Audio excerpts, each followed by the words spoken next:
defeat the power of psychographics before it defeats you. On the monitor behind me, you can see a presentation about the power of big data and psychographics. And what does that mean, psychographics? This man here, Mr. Alexander Nix, he gives this presentation about Cambridge Analytica. And this company did something new and something revolutionary, and this new technology played a certain part in winning the Brexit referendum and also winning the Trump presidency, winning the Trump campaign. So, now, obviously, all of you out there know how big data and analysis was done in the past, right? So you pick your favorite movies on Netflix, you rate movies according to how much you like them, and then the algorithm figures out what other movies you might like. So the algorithm just compares user data, and so the system knows that if you like a certain movie, you're gonna like other sci-fi movies that other people liked. So the more data you put in there, the better the algorithm will predict what you're going to like, and that's how the software makes suggestions. Watch this show, watch this movie, you're gonna like it, right? And we also know advertising, targeted advertising, like Google ads and stuff. So you click on certain things, or there's certain content on the website, and the algorithm from Google tries to understand what is this website, what is this article or this blog post about, and then they try to figure out, okay, who is using this computer, who is accessing this website, what is this person interested in, and that's how Google is going to pick the advertisement that's displayed for you. Now, that's old stuff. That's in the past. So what guys like these are doing now is called psychographics. They found a simple model to understand the human mind and the human personality. And with this model, you can understand people better than they understand themselves, right? So you don't just collect the data. What does this person like on Facebook, right? Certain cosmetics brand or other things, movies, certain movies, whatever, and certain milestones in their lives. It's not just collecting data and then using the statistical analysis. It understands your personality. It figures out, okay, you have a lot of this and not so much of that and a little more of this. And so this software, this new algorithm, this new technology needs only very little information, and that information about you is already out in the open. You submitted this info voluntarily when you use your phone, when you use the internet. And so when they have a certain amount of data points, what you like, they can understand you better than your close colleague at work understands you. They get a little bit more of information. They understand you better than a close friend. They know you better than a close friend. They know your personality, and you can predict your behavior better than your close friend. More data, they understand you better than your spouse or your close family members. And even more data, they understand you, the software understands you better than you understand yourselves, right? So we all like to believe that we're super complex, unique people, but most of the time, we follow what's popular, and we think a certain way, and we have certain personality types, and of course that makes us predictable. And so we have to be honest with ourselves, and we have to figure out ourselves before these machines figure us out better. Because this is very dangerous. More dangerous than anything that ever came before on the web. So here, this company that is based in London, they put out a press release saying we have this revolutionary new method, and we were a part of Donald Trump's victory, and we were a part of the Brexit referendum victory.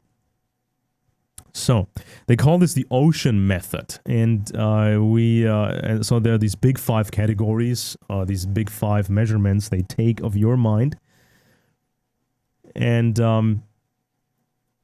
that's how they can calculate what your wishes are, what your dreams are, if you're straight, if you're gay, if you're this, if you're that, what do you respond to, what do you respond not so well to. They know it all. They know it all. So, if you like a certain brand of cosmetics, the software knows that you're gay. And if you like a certain rap group, then you're almost 100%.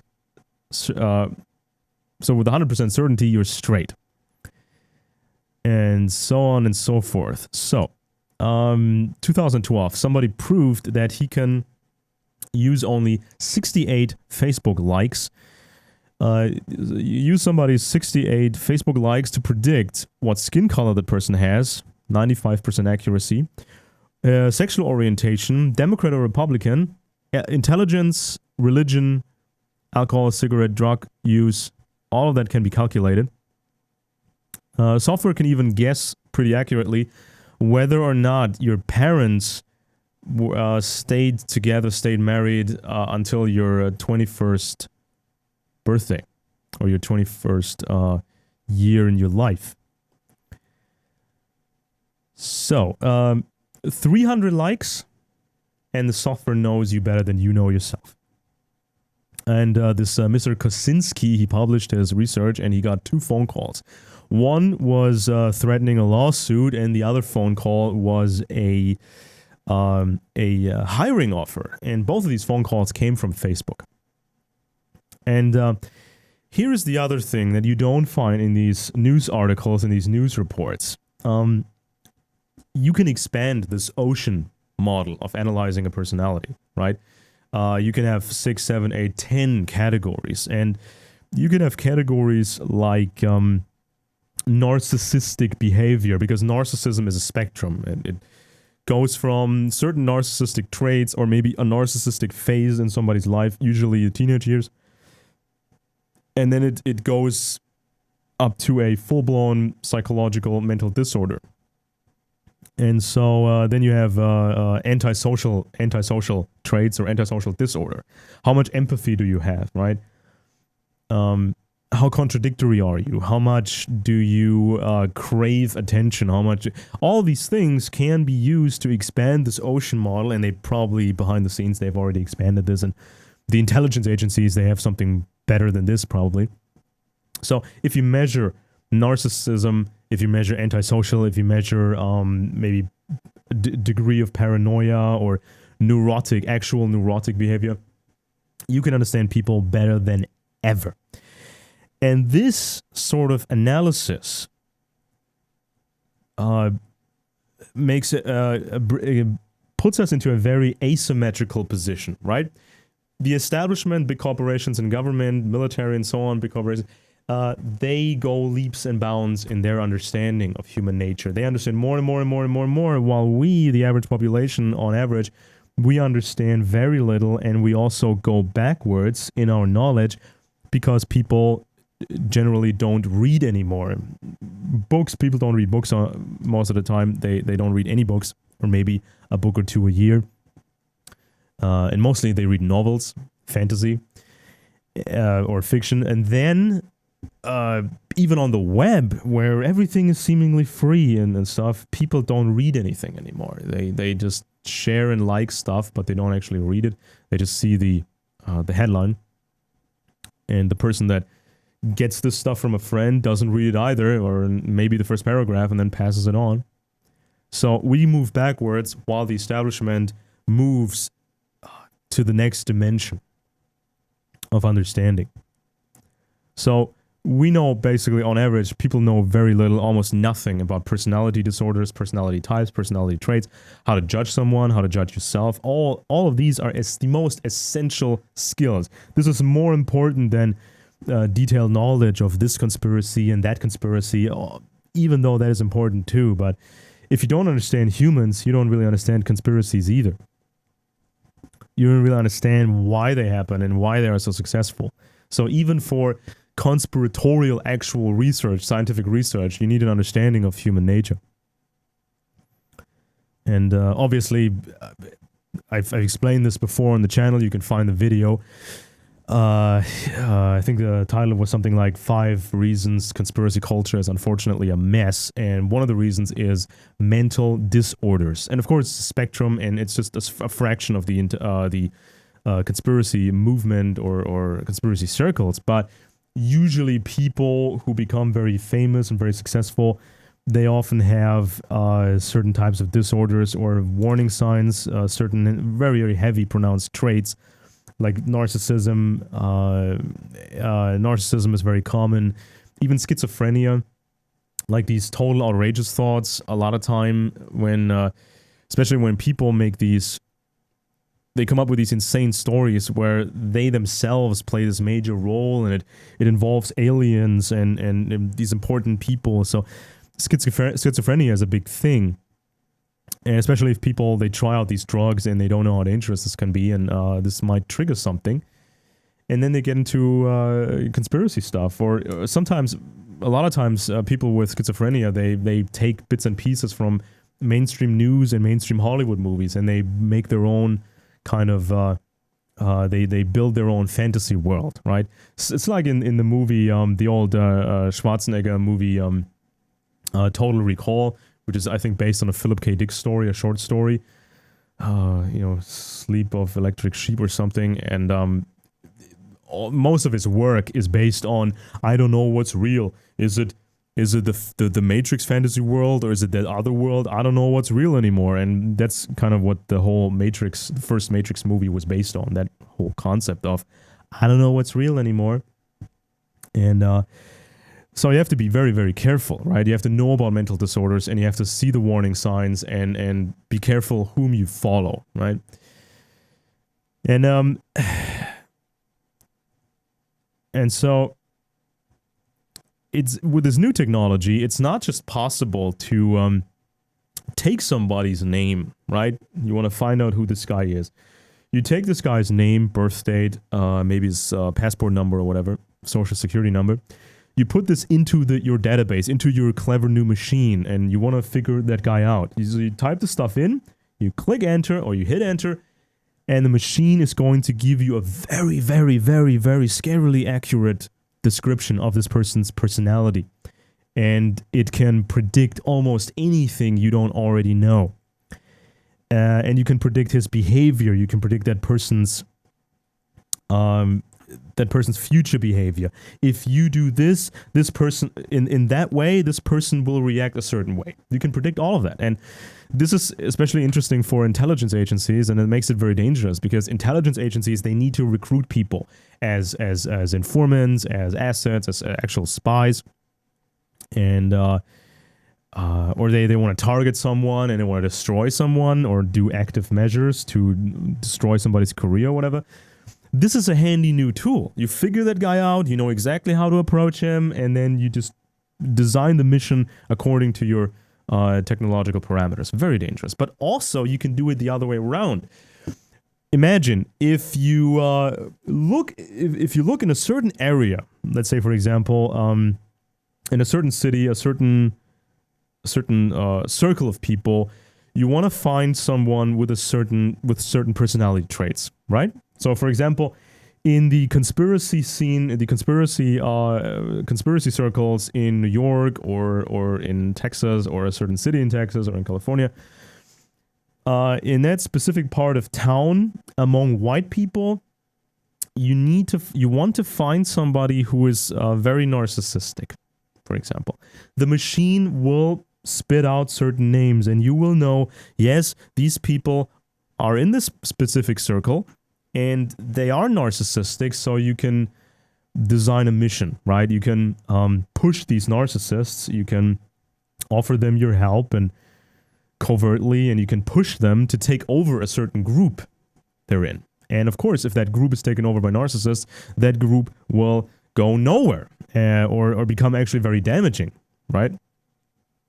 Because that's how it always works. Every group gets ruined by narcissists and antisocials, mostly. That's kind of the big part. And of course the followers, but mainly the alpha bad guys, those are the narcissists and the antisocials, or the psychopaths, as they used to be called. And of course, if you push these people or you want to manipulate them in any certain way, this new technology will help you, right? Or you target a specific person. Person so-and-so, John Smith from so-and-so city. I want to check out his friends and his family, and I want to look for certain personality types. Like, for example, neurotic, fearful personality types. And the machine says, ba-ding, his wife, this person's wife, is very neurotic and very fearful. So that's how you can start to manipulate the surroundings of a person, right? And in the past, this was very, very expensive, and it took a very long time. You had to scope out these people, you had to ask around covertly, and you had to collect info to find out who these people were, and then you could design your mission. But today, it can be done pretty quickly.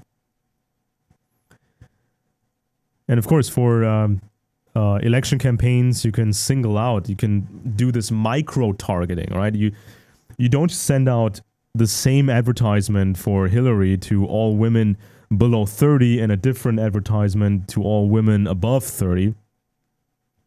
No, you can send specific types of material to a certain subgroup and a subgroup of a subgroup, and on and on. So you approach people exactly the right way.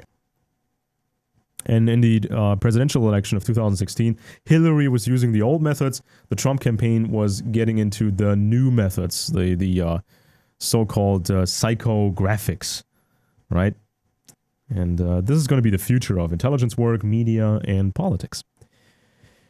So,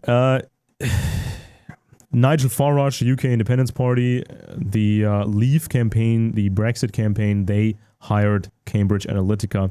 So, of course, this stuff can be used for good, obviously, just like the knowledge of the psychology of evil, like narcissism and antisocial disorder and mixed disorders, and also the knowledge of brain research, what's going on in a psychopath's brain, how is the brain different, and the genetics of evil, that's very interesting field. Like, I'm sure you're aware of certain hereditary, evil clans, dynasties, who would always marry among themselves or intermarry with specific other families, mostly because they were psychopaths, right? Noble families in Europe and so forth. They used the knowledge they had at that specific time in the past to make sure their offspring would be evil enough to carry on the program. And so it's not necessarily about race. It's not so much about ethnic parameters or ideology. It's mostly about that certain type of genetics and brain and personalities. So that's a very interesting field, and certain genetic malfunctions or genetic defects, genetic expressions, they can cause a malfunction in the hormone system. Right? It's kind of like any other metabolism problem, like children, when they're born, they get tested if they have all the necessary genetics, if they can make all these proteins necessary for your hormones. And if there's a certain problem, I'm a father too, my kids, we had the same tests be run in the lab. So they can test, and if something's up, you get a phone call and they tell you your kid has a certain problem, it needs a certain substance, protein added to their food, or they should avoid a certain protein because that makes them sick. And so you deal with it. But some of these genetic malfunctions and these metabolism problems, they affect the brain, and so these children develop a different brain. But even if the genetics are okay, or just marginally affected by defects, even then, if you treat a child badly, abandonment and abuse and so on, that of course changes the way the brain develops, and malnutrition or not enough nutrients and that sort of thing, the brain develops different, and you get different types of psychopaths. And of course, if you have bad genetics and a good childhood, that can go a long way. So you should know about this, ladies and gentlemen. You should read some really good books about this. And then you can do the next step. You can actually use this new technology, not just this knowledge in your personal life, in your business life, in your marriage life, in your dating life. I mean, this knowledge about evil is the most important thing you could ever read. But then comes the next step.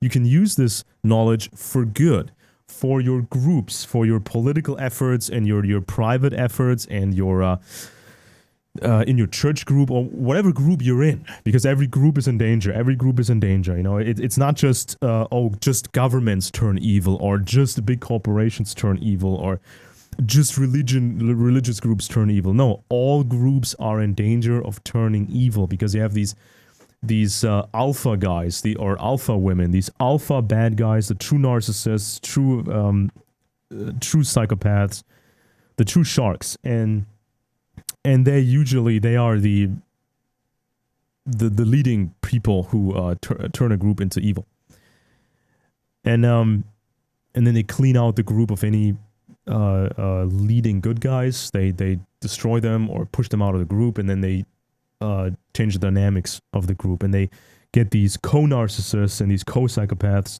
to run things. And of course, your ideology will not protect you. So if you say, I'm a libertarian, or I'm a leftist, or I'm a whatever, that alone will not protect you, because you have to understand humans. And ideology alone isn't good enough. Because if you can't properly judge other people, democracy is not going to help you, a republic and a constitution is not going to save you, socialism is not going to save you, none of these systems are going to save you. Because all these systems depend on your skills to judge other people. So you have to understand this, and then you can use this knowledge, and you can use psychographics or psychometrics. You can use that as a positive tool to know how to approach other people. You see, a lot of people in the conspiracy movement, they approach people the wrong way, and they get rejected, and then they feel, they all these sleeping sheep, they're all stupid, and I'm just gonna withdraw into my conspiracy circles where everybody, or mostly everybody, is open to your thoughts and ideas because everybody thinks the same. You know, that's not exactly how we should do that, how we should move forward. So every adult American is already in the system. 220 million people, 220 million Americans are analyzed, or we have, these companies, government, they have enough data to do this kind of analyzing. And this was also used, this new technology, for Ted Cruz in his campaign. Before it was used, many people didn't know Ted Cruz, who he was, and then they turned him into a top name, a top candidate. And Trump's flip-flopping, Trump's conflicting messages. I'm going to do this, but no, not really, or maybe half, or maybe a bit, or I didn't say that, I never said that, or I'll take that back, or whatever. And Trump's flip-flopping and his contradictions, that actually helped him. The mathematician Kathy O'Neill, she understood that Trump was acting like a perfect opportunistic algorithm. He was telling everybody what they wanted to hear. He was using simple language, very simple language. And they spent a lot on voter research, and they spread the same message or different messages in different ways to different people, micro-targeting, telling people exactly what they wanted to hear, and telling them in a way that they like to hear things, in a way that they were open to. So they can even target single people with that. And that's pretty creepy, but it's also a chance for us, for decent people, for good people. We can use that ourselves. And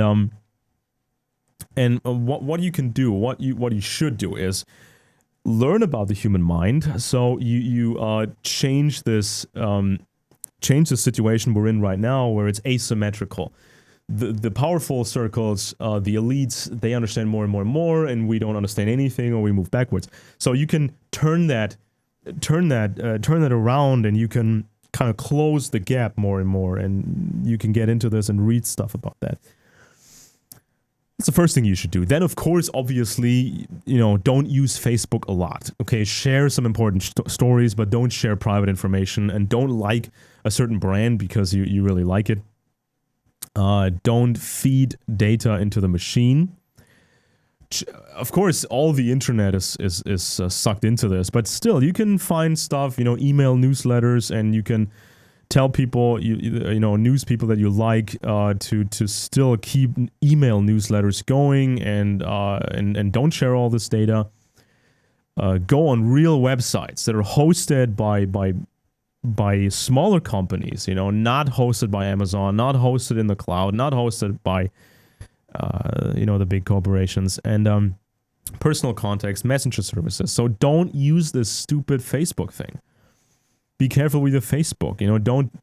Don't do anything over. Don't do all your stuff with Facebook and Twitter and WhatsApp or stuff like that, apps like that. Then you have to expand your personality. You have to become a deeper, more complex personality. Of course, we all like to believe that we're super complex and we're almost unpredictable for the people out there, and we're so cool and so special. But to be special, and that requires a certain amount of reading. That requires a certain amount of personal evolvement, right? So don't let your own slightly narcissistic fantasies get the best of you, right? You have to develop your sense of logic, right? A strong sense of logic is very powerful. Develop your personality, and you develop your fitness and your hormones. Because if you change as a personality, if you improve, you're more logical, your hormones are different, maybe you get rid of your anxiety issues and your neurotic behavior, suddenly you become a new person that the algorithm doesn't recognize. Right? The algorithm still thinks you're that person from the past, but in reality, you're this new person, and the machine doesn't know. The machine doesn't know the new you. And you become unpredictable, or more unpredictable, harder to predict for this algorithm. And the data, the data collected in the past becomes mostly useless because you change, and the algorithm doesn't know what your personality is today. And then also, of course, the independent media, the free media, or new political parties, new political movements, any kind of group, we have to understand and use modern scientific breakthroughs about human evil. We have to combine these different breakthroughs from different fields of science. We have to build and contribute to a comprehensive science of evil. And of course, we have to use these psychographics. Use psychographics, and we need to think more logically. We need to approach the audience, different groups in the audience, in different kind of ways. We need real powerful female voices, not just big-breasted women who read a certain story or just do a certain thing. We need actual real women who are real analysts and who really speak to other women, right? Not just an info bunny, right? A cute info bunny you shove in front of the camera, so to hold people's, or especially men's, attention, or in the hope that women are going to watch this stuff more, even though it's mostly all designed by men for men. Then you have to understand out there how to approach other people, because everybody out there is different, and you have to use different techniques. So you can't just, and you shouldn't approach other people in the wrong way and then go from, within 3 minutes, go to David Icke's lizard people and esoteric concepts and, child kidnapping rings and start out with that stuff. No, you need to be educated in how to approach people and how to do that. And it's going to make it more successful. And if you're a leader, if you develop yourself and you become stronger and more attractive and and more respected, people will listen to you more. So, you have to be careful about alternative media. You have to be careful about Donald Trump. You have to be careful about all of these. You have to be careful about all of this because they will analyze the audience, and they will do exactly what the machines and the algorithms tell them to do. They tell you what you want to hear. And for the most part, people tend to follow the narcissistic types, right? The psychopaths, because they seem like born leaders. They seem like the perfect guys. They're never afraid, and they seem so strong. And so the problem we've had since the dawn of man, this problem is now even more dangerous because of this micro-targeting technology. So this was my take on this very important topic, and I hope you liked the video. Please like this video, share this video, comment on it, and please subscribe to this channel.